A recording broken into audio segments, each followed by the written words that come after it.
welcome everyone to another Invent Right. Oh, I woke Steve up there. Invent Right show. Today we have Benjamin on, and we're doing about another 3 videos, and this is one of them. Hi, Benjamin.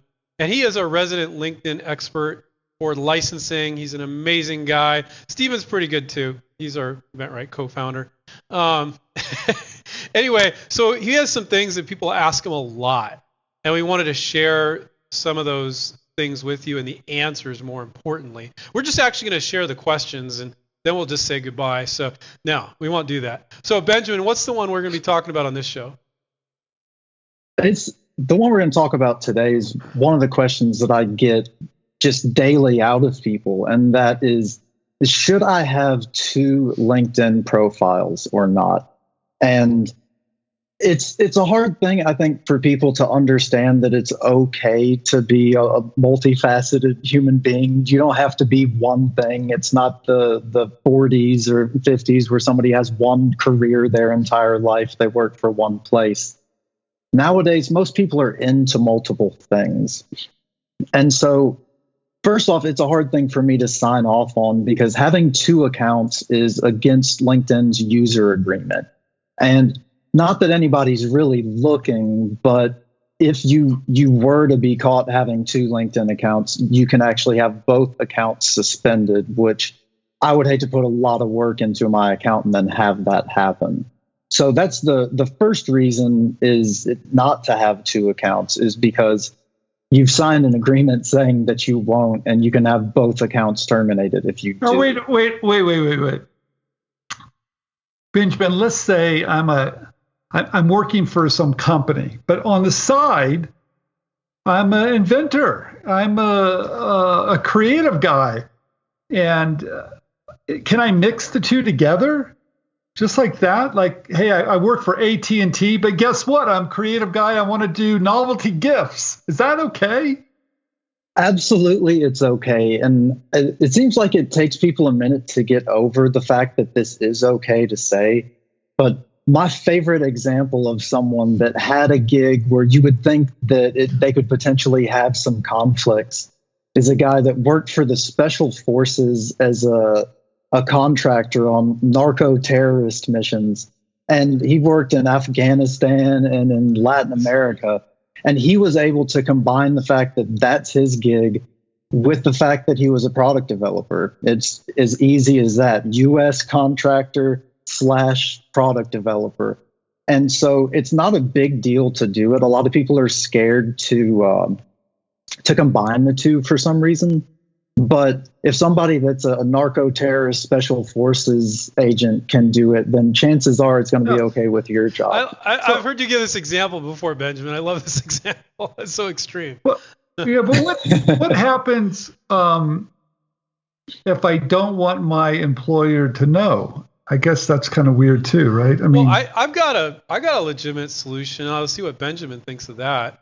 If you've got a spouse and you use your spouse's LinkedIn account, you're not lying. You don't have 2 accounts. Perfectly fine.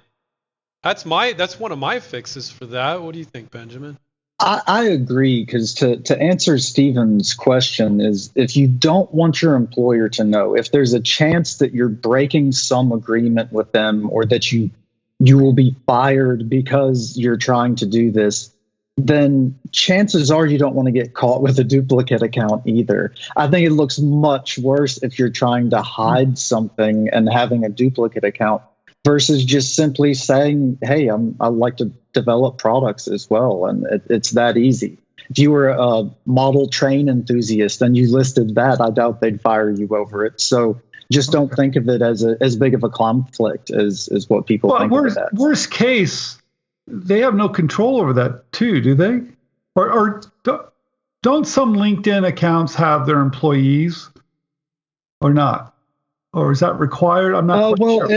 You can definitely list that you work for a specific business, but that's just an aspect of your profile. Okay. You've worked at other places before then. You've gone to school other places. You have other experiences. Okay. So think of your current employer as just a part of that. And so they shouldn't get too hissy over you having other things that you're into. There's other groups that you can be in on LinkedIn, and I wouldn't think that employers are going to be so stringent that they're going to try to Gestapo. No, we want to own everything you do really. At business and while you're, I don't know. Yeah. Hey, well, and if that's the case, do it under your spouse's name. You don't need the fame on LinkedIn anyway. And then you're not violating anything, Well, Andrew, I'm all about I think that. Yeah, but you got to just be careful. I think if there's an issue, why don't you just talk to your employer about it? Yeah, I agree, Stephen. Absolutely. I agree. I mean, if you think there's something wrong, there might be. So why even take a chance? But I think Benjamin's right. Good advice. I think people have their resume, what they went to school. I think they probably have their past employers. They have a lot of stuff up there. So why not talk about maybe something you're interested in? I think that's perfectly fine. And I think it gives you another dimension of who you are. And maybe it even adds to why it's a good idea that you're a product developer in a field. That's what I suggest to people, is to combine it in a way that it's a positive narrative, and to include that in your info and summary and say, yeah, hey, this is my day gig. I'm an engineer, but my passion for design that got me into engineering is I have similar passions in product design, and to weave the two together into a positive story that explains where you're at. Sounds fair. And one other thing that I think is important too is if you're using two accounts, then you're splitting up your network. You're splitting up your time. You're having to live a dual digital life and spend some time over here and some time over there, and it just doesn't make sense. Combine all those efforts into one account and grow that one network, and you're going to leverage your efforts a lot greater that way. Nice. Yeah, and people aren't seeing your private messages anyway. That's all private. Any personal messages are between you and those people that send them to you. So it's just the profile that some people have been concerned about, which is why people ask you that. I think of most people that ask you, Benjamin, they're not actually concerned. They're just saying what's the right thing to do. They just want to know. I don't think most people are like, oh, my employer is such a, that I'm afraid of doing a certain profile. I think that's very few people.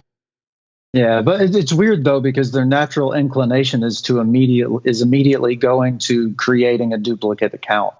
That it seems like that's the answer that most people arrive at, and it's too much work. It's not worth it. Nobody really cares that much.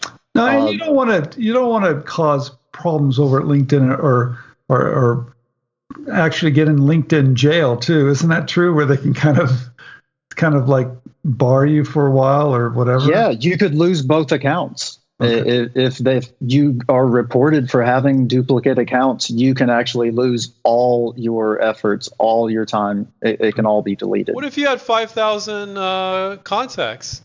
You'd lose all the time you spent in building up your 5,000 contacts or 10,000 contacts or whatever. Yeah, unless you had 200,000 contacts. No, he doesn't have that many, guys. He has a lot. No, I don't think you're allowed to have that many, Andrew, but thank you for thinking about that. That's another show. All I care about is I have more contacts than Benjamin has, but I don't think that's true anymore. He wants to start that back up again. I see how it is, Stephen. I'm coming for you. That was a mistake. I only got about 3,000 more than me, but anyway, okay, guys. Benjamin, thank you so much. You guys can see we've got to keep this competition going. No, we're not kidding. A couple thousand is enough for most of you anyway. All right, Benjamin, thank you so much. Thank you, Stephen. Take care, everyone. Keep inventing, and we'll catch up with you on the next Invent Right TV show. See ya. Bye.